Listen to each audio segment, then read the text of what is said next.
Nous sommes invités ce soir à accueillir la lumière du ressuscité. Et j'espère que ceux qui étaient seuls aussi chez eux ont pu danser, chanter ce chant. C'est pas facile, seul, mais le Christ est avec vous, le Christ est avec nous, il est ressuscité. Et nous allons ce soir chacun accueillir cette lumière de Pâques, cette lumière qui nous invite à une vie nouvelle. Nous sommes invités ce soir par le Christ, par Dieu lui-même, à entrer dans une vie nouvelle à la lumière de Pâques. Dans cet évangile que nous avons lu ce soir, il y a 3 lumières. La première lumière, c'est cette lumière du crépuscule, de l'aube, cette lumière très douce, cette lumière presque hésitante du matin très très tôt.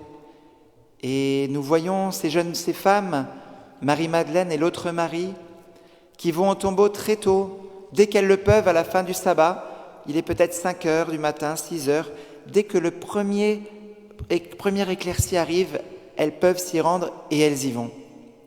Et d'ailleurs, on ne comprend pas très bien ce qu'elles vont faire. Elles vont voir le tombeau. Bon, elles auraient pu y aller à midi, elles verront mieux. Mais elles veulent voir. Elles sont aussi dans ce clair-obscur. Elles veulent se rapprocher du tombeau. Elles veulent être plus près. Dans un autre évangile, on nous dit elles veulent apporter des aromates, mais elles ne savent pas comment la pierre va être roulée. C'est une pierre très grosse, il faut être très nombreux pour la rouler. Mais elles partent quand même. C'est un peu bizarre ce qui les traverse, mais elles veulent y aller.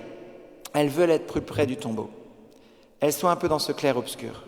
Même s'il y a des gardes, elles veulent se rapprocher. Elles vont voir.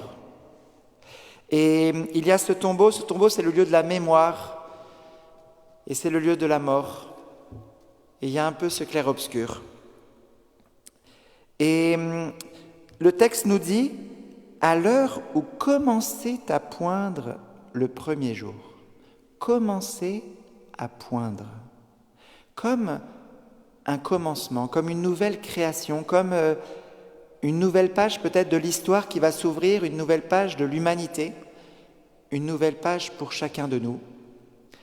Et cette première lumière qui nous est donnée, c'est cette lumière du crépuscule, de l'aube. Un peu ce tohu-bohu, comme dans la Genèse, avant la création. Et puis nous avons une deuxième lumière. La deuxième lumière, c'est la lumière du plein midi. C'est la lumière de l'ange à l'aspect de l'éclair. Je ne sais pas si vous avez déjà vu ce que ça peut représenter l'aspect de l'éclair. Je ne sais pas si on peut projeter en régie l'image de l'éclair. Je ne sais pas si vous avez déjà vu quelque chose qui ressemblait à un éclair. Enfin, vous avez déjà vu un éclair, mais imaginez, vous voyez, quelqu'un qui est... L'aspect est comme un éclair.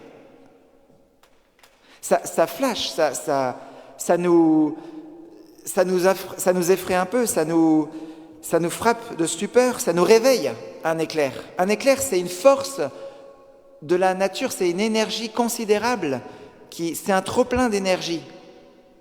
Un éclair nous réveille. Si je vous envoie un éclair là dans la maison, vous allez tous sursauter.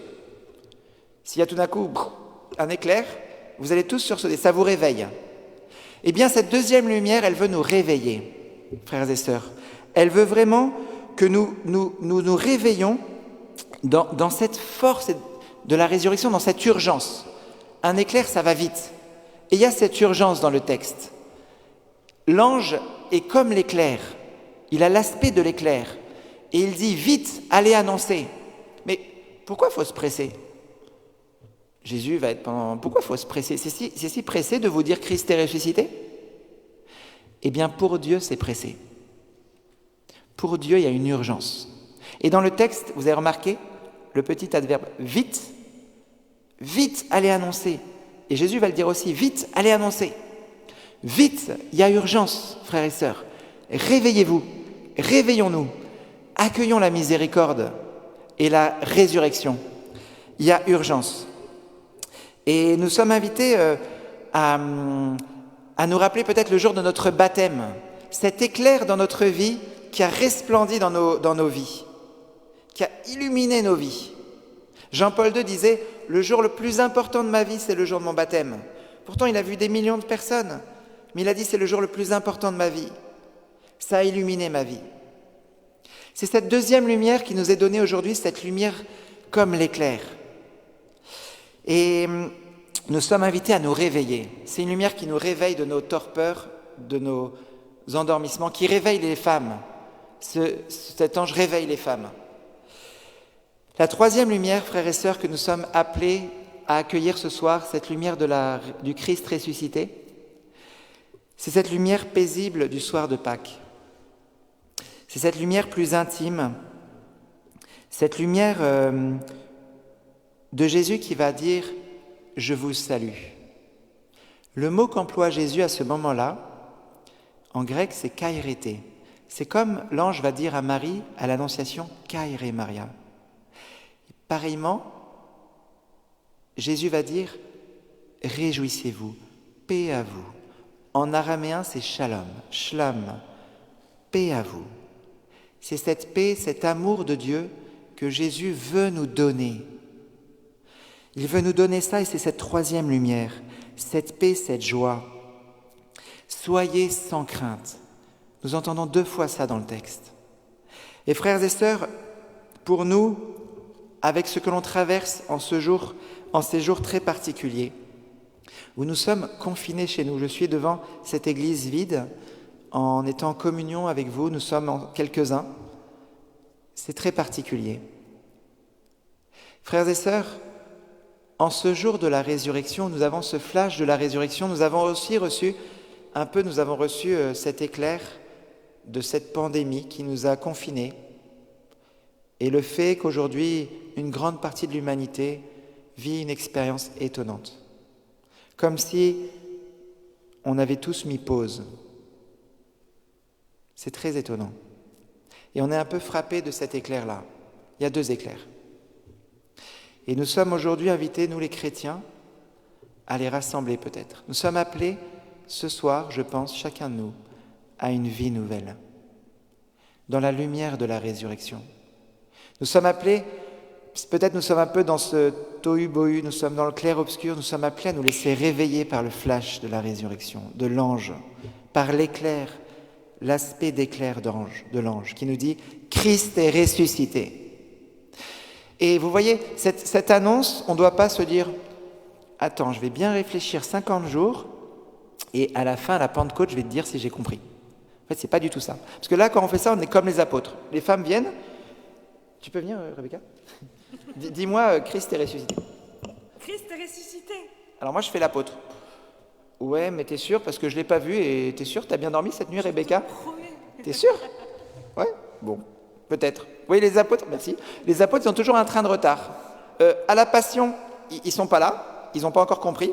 À la résurrection, ils ont compris la passion. Donc, ils sont dans la passion. Mais c'est le moment de la résurrection. Et puis, après, ils vont quand même un moment comprendre. Mais vous voyez, c'est pas... Jésus leur dit, mais leur reproche leur manque de foi. Il y a urgence. Et ce soir, je pense, frères et sœurs, qu'il y a urgence pour chacun de nous, qu'on accueille vite le Christ ressuscité. Et qu'on accueille cette vie nouvelle dont saint Paul nous parle dans la lettre aux Romains. Dans la lettre aux Romains, il est dit, par le baptême, nous avons été mis au tombeau. Avec lui, c'est pour que nous menions une vie nouvelle, nous aussi. Le Christ entre dans une nouvelle vie. Les femmes, obéissantes comme elles le sont, rentrent dans cette nouvelle vie. Nous aussi, nous sommes invités maintenant à rentrer dans cette nouvelle vie. Cette nouvelle vie, frères et sœurs, peut-être qu'elle peut se marier avec ce qu'on traverse aujourd'hui. Beaucoup sont en train de dire, chacun suivant ce qu'il porte aujourd'hui, « Ah, tout va changer ». Du coup, chacun sur Internet dit, du coup, faisons le changement comme moi j'ai envie, allons par là ou par là. Tout le monde en met du sien, donc tout le monde dit ce qu'il a dans son cœur pour espérer la suite. C'est super. Mais est-ce qu'on écoute ce que Dieu a dans son cœur ? Dieu veut pour chacun de nous une nouvelle vie.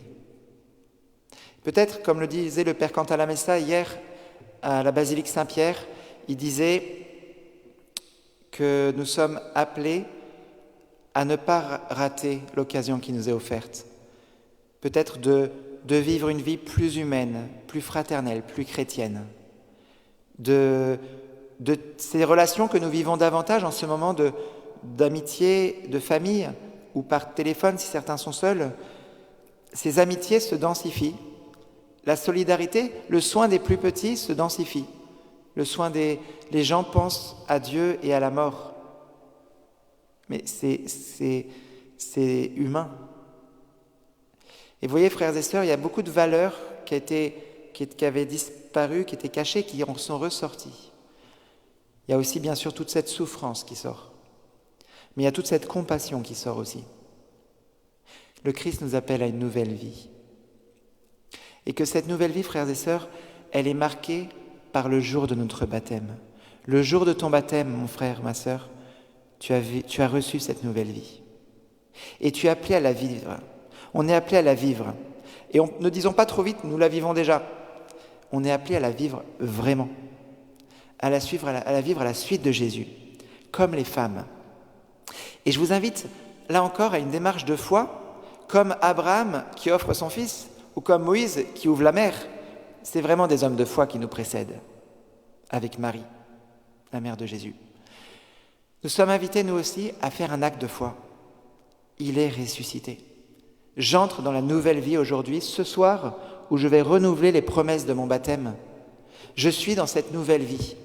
Comme le dit saint Paul, j'ai été mis au tombeau ce soir pour que je mène une vie nouvelle, moi aussi. Frères et sœurs, entrons dans la louange. Dans ces jours qui viennent, on va vous proposer des temps de louange le soir. Entrons dans la louange, même si on est traversé par des moments très durs. Parce que Dieu nous invite à le louer. Je lisais hier ce psaume 66. Pousse vers Dieu des cris de joie. Alors moi, dans mon lit, je me suis dit, je vais essayer de pousser un cri de joie, mais je ne voulais pas que Luc ou Clément m'entendent trop fort. Mais je chantais que Dieu me disait, pousse un cri de joie. Vous tous, habitants de la terre, psaume 65-66, poussez un cri de joie. Glorifiez, chantez pour la gloire de mon nom. Chantez tous ensemble. C'est vraiment le cœur de Dieu qui nous invite à cette vie nouvelle, marquée par cet Alléluia de ce soir. Alléluia, louez Dieu. Frères et sœurs, entrons dans cette vie nouvelle. Peut-être on se dit, mais ça va être quoi cette vie nouvelle ? T'inquiète pas, Jésus te précède en Galilée. Tu le verras sur le chemin. Entre dans cette vie nouvelle. Accueille cette lumière de Pâques. Cette lumière du crépuscule, laisse-la se lever pour être cette lumière du plein midi et cette paix de la lumière du soir, de la paix du Christ. Frères et sœurs, accueillons cette paix du ressuscité au milieu de nous maintenant. Laissons-le nous tirer dans cette vie nouvelle comme nous le voyons. Et avec lui, marchons dans la foi. Consacrons-nous à lui de tout notre cœur, comme beaucoup le proposent, comme on le propose par nos pays. Consacrons-nous à lui, c'est ce qu'on a fait le jour de notre baptême. Peut-être ce soir, on a à se consacrer d'une manière toute particulière, parce que c'est le renouvellement de notre baptême. Tout est en blanc, et vous êtes sûrement en couleur claire ou autre. Ce soir, renouvelons, accueillons cette vie nouvelle, cette vie à la lumière de Pâques, à la lumière du ressuscité. Alléluia.